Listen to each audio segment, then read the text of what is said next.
mas maganda ka pa sa Monday. Ay, thank you. Always. Sir. Oo. Maganda ang Monday, syempre. Opo. At syempre, magandang Monday dahil may isa tayong kasamahan ditong kaarawan niya ngayon. Maganda Oo, yan. nasaan ba? Nasaan Si yung... Miyaka. si Miyaka. Miyaka. Miyaka lang. Yun lang yung... First, yun lang ang pangalan niya. Walang apelido. Wala. Walang apelido. Ano yun? Ano yun? Japanese porn star? Hindi po. Pinakamagandang babae. Alam ko kanya lang ano bang apelido. wala pa. Anyway, happy birthday sa iyo. Okay. Kung maganda ka, magandang araw, magandang araw ng kaarawan kay Miyaka, may pangit. Ano naman? Meron. Meron? Si Laila de Lima. Pangit yung ginawa niya. Hindi siya, ha? Hindi siya. Pangit. Ang ganda-ganda nga ni Laila de Lima. Kita mo, napakalakas ng apil noon. Anong mo kayo ni Dayan? Anong mo kay Jonel? Sino pa? Ano ba ginawa, sir? Hindi. Yung impeachment kasi, wala akong magawa na noong Sabado at Linggo, weekend, tapos ko na yung column ko dun sa isang pahayagan, may mga bisitang konti. Pagka wala ka magawa, syempre gusto mo magbasa para na-exercise naman yung utak yes. mo. Yan. At binasa ko yung articles of impeachment laban kay Vice President Sara Duterte. At, nakaw, napakapangit. Pangit yung content? Yung content, hindi si Laila de Lima. In fairness, hindi naman siya gumawa. Yeah. Pero, tinanggap niya yung papel bilang tagapagsalita. Yun ang Di ba? doon. So, kung tagapagsalita ka ng isang movement or isang activity or isang undertaking na pangit, pangit na rin yung ginagawa mo. Mukha nung sinasabi mo. Oo, kasi hindi ko na pwede sabihin pangit si... Hindi naman pa. Oo, hindi. Maganda sila. Sila ni Congresswoman Luis Tum, napakagandang mga babae. Oh. Yan wala akong sinasabi. Baka magalit na naman si Barbers. Galit na naman. Ang problema kay Congressman Barbers, na-offend siya doon sa mga sinasabi. Ang gusto niya yung NBI ang mag-imbestiga. Kung na-offend siya, magdemanda, pangbihira. Bakit NBI ang pagagawa mo? Hindi na, ikaw lang naman nag-offend. Sana is crimen yan against the people. Di ba? Halimbawa, mass murder yan, or plunder yan, pa-imbestiga mo. Pero kung ikaw lang na-offend, ikaw na lang magdemanda. NBI, hira ka naman. Anyway, eto Sige po. Yung mga kengkoy, binasa ko talaga, natatawa ko eh. Yung iba, binabasa ko pa habang nakaupo ko sa Inyodoro eh. Kasi bagay eh. Okay.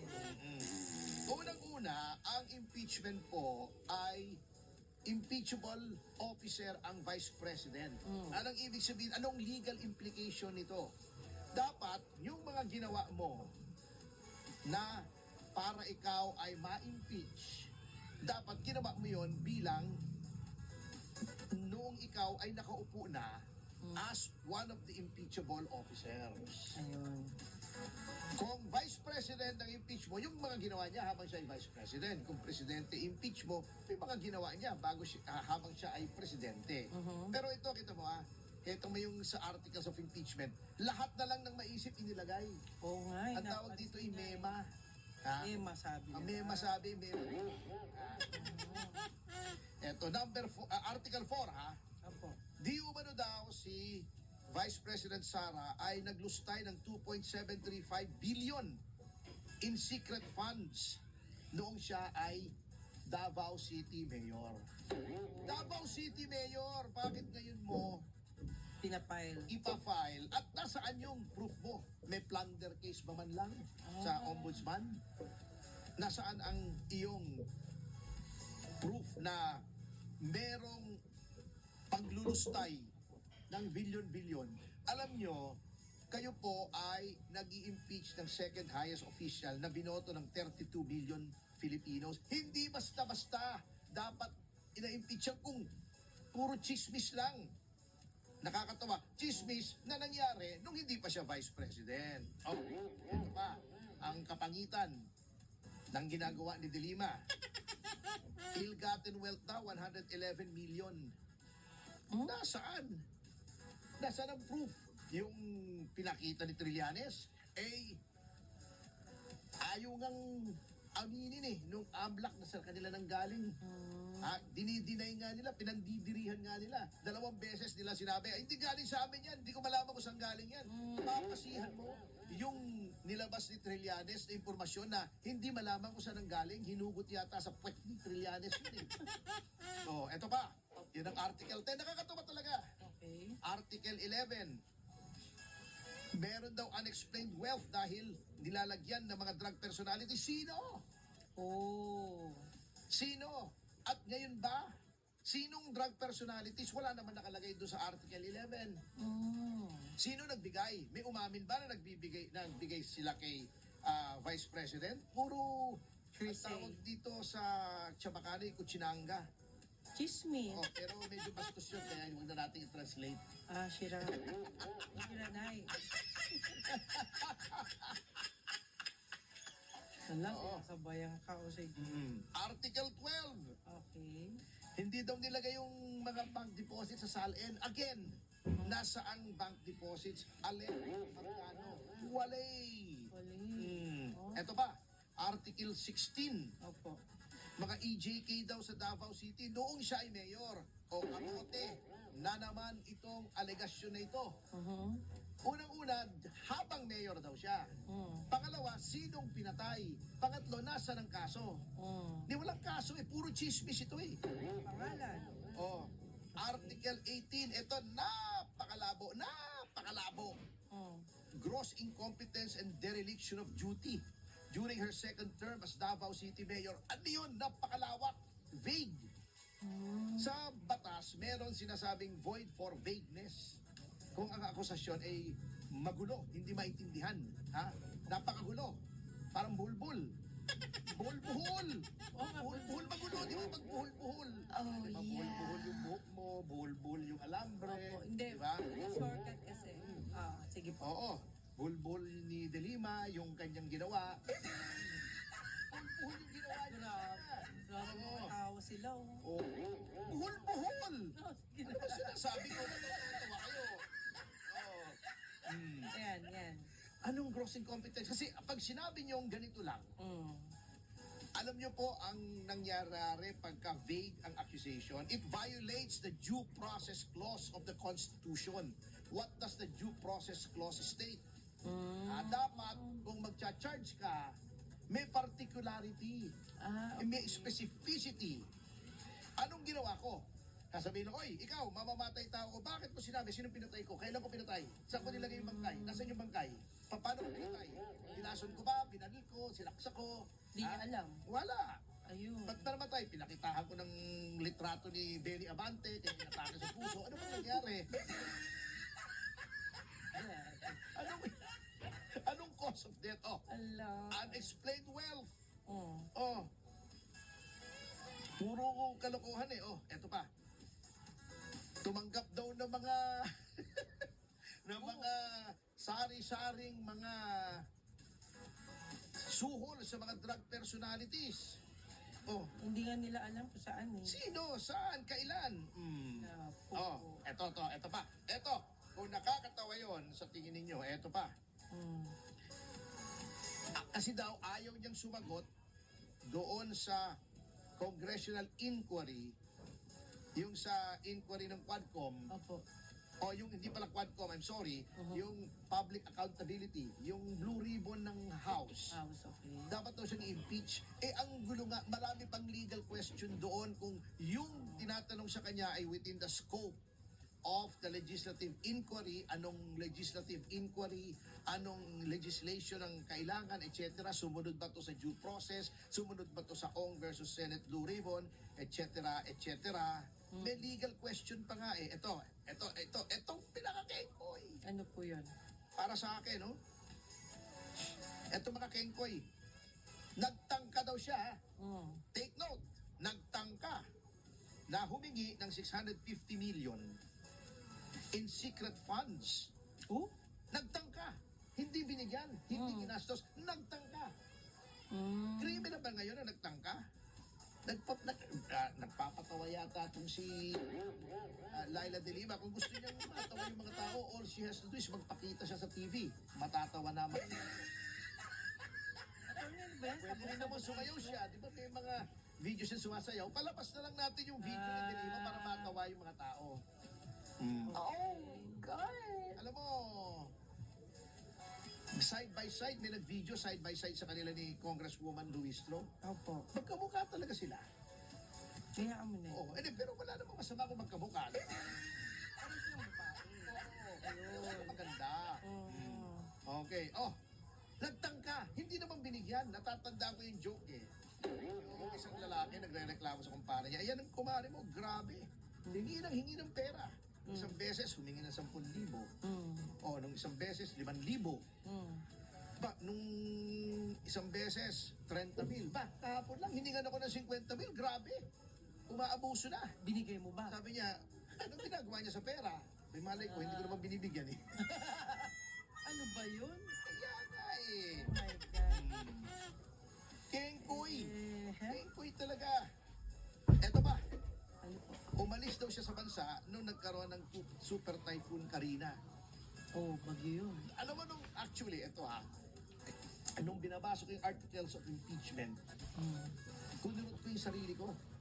Akala ko nananaginip ako. Totoo ba ito? Nilagay nila ito sa articles of impeachment. Grabe. Dating Secretary of Justice, dating Chairman ng Commission on Human Rights, dating Senador, na ipinagyayabang magaling daw siya sa batas. Oh.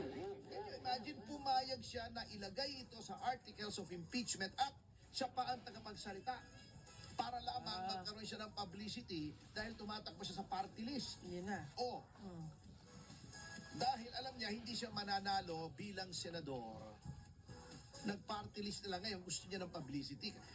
Obvious na obvious itong mga ulalong ito eh, katulad ni Chel Jokno. In-invite pang resource speaker. Ano bang alam ni Chel Jokno na hindi alam ng ibang abogado? Ayun. Eh, puro talo nga si Chel Jokno eh. Di ba, ginagalitan ng Korte Suprema. Sinabi niya, ako abogado nitong mga mangingisda. Nung nalaman ng mga mangingisda na may kaso, na sila daw ang nag-file, pumunta sila sa Supreme Court. Boss, mga mahistrado, di namin kilala yan. Di naman namin abogado. Ala. Makahiya-hiya. Oh. That is the kind of people na para lang makita yung muka sa telebisyon kasi tumatakbo ba ang senador? Ano ba tinatakbo nito? Hindi ko alam eh. Hindi naman sa karera, no? Kabayo. Pero ano sir, si ano, Sasabayin pa natin dyan, Wenel. Yung doon yata tumatakbo si Chel Jokno. Yan, no? yan. Karera ng kabayo. Yun. And running Chel Jokno in the inside followed by... Marunong kayong mag-speaker ng ano Oh, kanina. Ayan. Ay, nako talagang... Eto ba? Eto! Hindi ko maintindihan talaga. Talagang ang sakit ng tiyan ko eh. Kaya panay yung punta ko sa CR eh, nung binabasok tong impeachment. Oh.